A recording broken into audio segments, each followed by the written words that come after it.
எல்லோருக்கும் நமஸ்காரம். மாதா பிதா குரு தெய்வங்கள் திருவடிகளை போற்றி, ஸ்ரீ காஞ்சி மகா பெரிவா திருவடிகளை போற்றி. அறவாழி அந்தணன் தாள் சேர்ந்தார்க்கு அல்லால் பிறவாழி நீந்தல் அரிது. அறக்கடலாக விளங்கும் கடவுளின் திருவடிகளை பொருந்தி நினைக்கின்றவர் அல்லாமல் மற்றவர் பொருளும் இன்பமும் ஆகிய மற்ற கடல்களை கடக்க முடியாது. வள்ளுவர் பெருமானின் அறநெறிகளை பின்பற்றி வாழ்க்கையில் நாம் முன்னேறுவோம். இந்த வார துக்ளக் இதழ் கட்டுரை மதமாற்ற பயங்கரவாத பூகம்பம். கடந்த ஜூலை 5ஆம் தேதி உத்தரப்பிரதேசத்தில் பலராம்பூர் நகரத்தில் சாங்கூர் பாபா என்று வேஷம் போட்ட ஜலாலுதீன் என்ற மாஃபியா குண்டாவை ஊபி பயங்கரவாத தடுப்பு போலீஸ் கைது செய்து தொடங்கிய விசாரணை பூகம்பமாக வெடித்திருக்கிறது. ஏன் நமது விரோத நாடுகளுடன் நிதி முதலான இதர தொடர்புகள் கொண்டுள்ள அவன் மனித உணர்வற்ற கொடூரன். அவனது கும்பல் ஆயிரக்கணக்கான தலித் ஓபிசி சமூக பெண்களை மதம் மாற்றி நாசம் செய்து அவர்களை பயங்கரவாதிகளாக மாற்றியுள்ள செய்தி நாட்டையே உலுக்கி இருக்கிறது.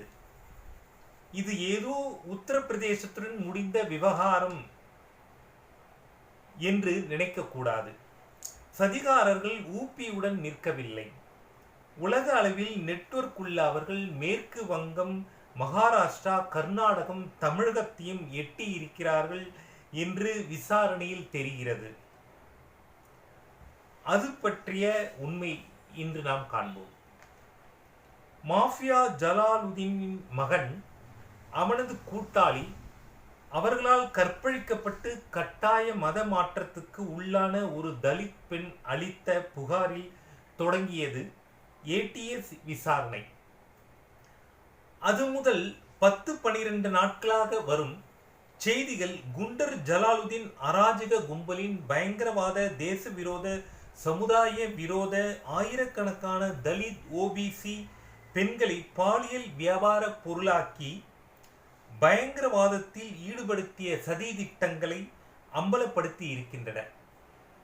அந்த மாஃபியா கும்பல் அவர்களது கூட்டாளிகள் வெளிநாடுகளிலிருந்து வந்த நூற்றுக்கணக்கான கோடி தேச விரோத பணத்தினை வைத்துக்கொண்டு ஏஜென்ட்டுகள் மூலம் தொடர்பு கொண்டு தலித் ஓபிசி பெண்களை ஈர்த்து மந்திர மாய ஜாலத்தால் மயக்கி பாலியலில் ஈடுபடுத்தி மத மன மாற்றம் செய்து மத வெறியூட்டி அவர்களை தீவிரவாதிகளாகவும் மாற்றி வந்தனர் என்பது வெளிவந்ததால் ஊபியில் பூகம்பம் வெடித்திருக்கிறது. பயங்கரவாதிகளுடன் தொடர்புள்ள அந்த மாஃபியாவின் சதிகார கும்பல் சர்வதேச அளவிலான பயங்கரவாத நெட்வொர்க்கின் ஒரு அங்கம் என்றும் தெரிகிறது.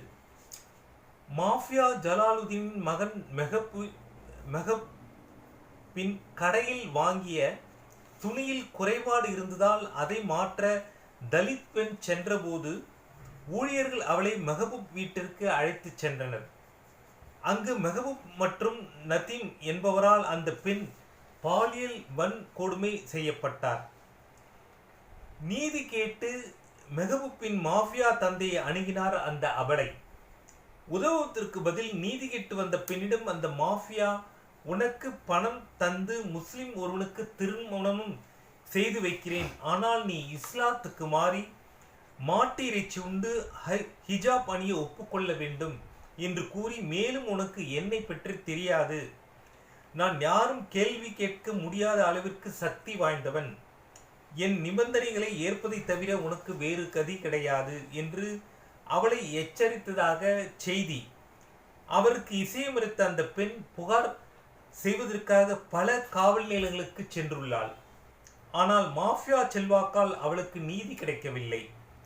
இறுதியில் அவளுடைய வழக்கு லக்னோவில் எடுத்து கொள்ளப்பட்டது.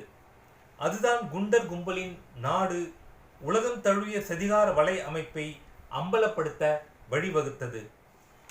நமது தேசத்தின் இன்றைய நிலையை சிந்தித்து பார்த்து மக்களாகிய நாம் அனைவரும் சிந்தித்து செயலாற்ற வேண்டும். நல்லோர் யார் தீயோர் யார் என்று அறிந்து கொண்டு நமது கல்வியை, ஒழுக்கமான கல்வியை நாம் கற்றுக்கொண்டு நாட்டில் நடக்கும் ஒவ்வொரு நிகழ்ச்சியும் அறிந்து கொண்டு நம் மனதினை இறை பக்தியால் தூய்மையாக வைத்துக்கொண்டு சுற்றி நடக்கும் நிகழ்ச்சிகளை எது நல்லது எது கெட்டது என்பதை அறிந்து கொள்ளும் பக்குவத்தையும் அறிவையும் நாம் வளர்த்துக் கொள்ள வேண்டும். ஜெய்ஹிந்த், வந்தே மாதரம், பாரத் மாதா கி ஜெய்.